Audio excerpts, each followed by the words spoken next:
दोस्तों अस्सलाम वालेकुम। दोस्तों इस वक्त पंजाब की जो सूरत हाल है, गाड़ियों को लेकर, मोटरसाइकिल को लेकर, चिंची रिक्शों को लेकर जो पकड़ दकड़ हो रही है या चल रही है, वो एक मसला बनी हुई है। खासकर अगर मोटरसाइकिल की बात की जाए तो वो तादाद बहुत ज्यादा है। मोटरसाइकिल चलाने वालों में बच्चे, नौजवान, बूढ़े, बुजुर्ग सब शामिल हैं। मैं आज उन बच्चों की बात करूंगा जो 18 साल से कम हैं या 18 साल के हैं। वज़ीर आला पंजाब मरियम नवाज साहबा ने ट्रैफिक कवानीन की खिलाफ वर्जी पर कम उम्र तलबा की गिरफ्तारी और बच्चों को हथकड़ियां लगाने पर आप सब लोगों ने देखा होगा, नाराजगी का इजहार किया था। इस वक्त मसला यह है कि पंजाब में स्कूल जाने वाले बच्चों की एक बड़ी तादाद के पास कोई बाकायदा ट्रांसपोर्ट मौजूद नहीं। इसीलिए रोजाना लाखों बच्चे और उनके छोटे भाई बहन मोटरसाइकिल पर ही स्कूल आते जाते हैं।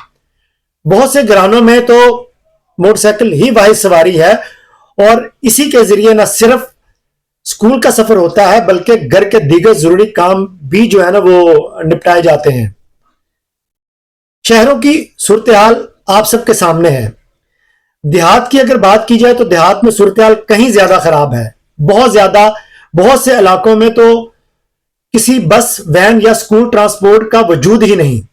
रिक्शा और चिंची जैसे आसान जराए भी पाबंदियों की जद में आ चुके हैं।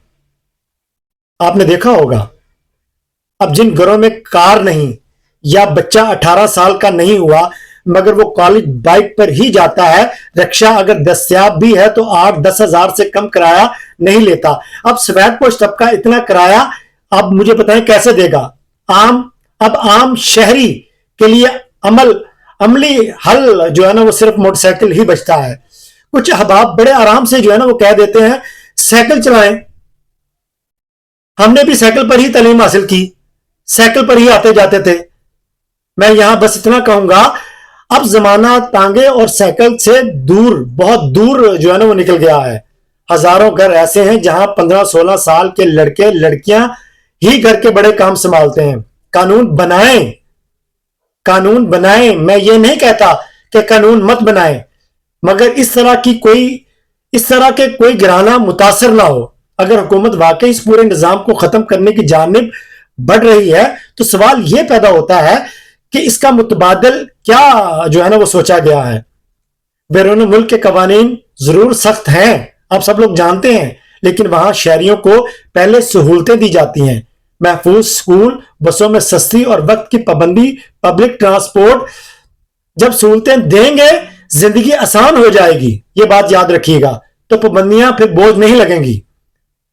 सिर्फ सख्तियां बढ़ा देने से मसाइल कम नहीं होंगे बल्कि मुश्किलात और बढ़ेंगी।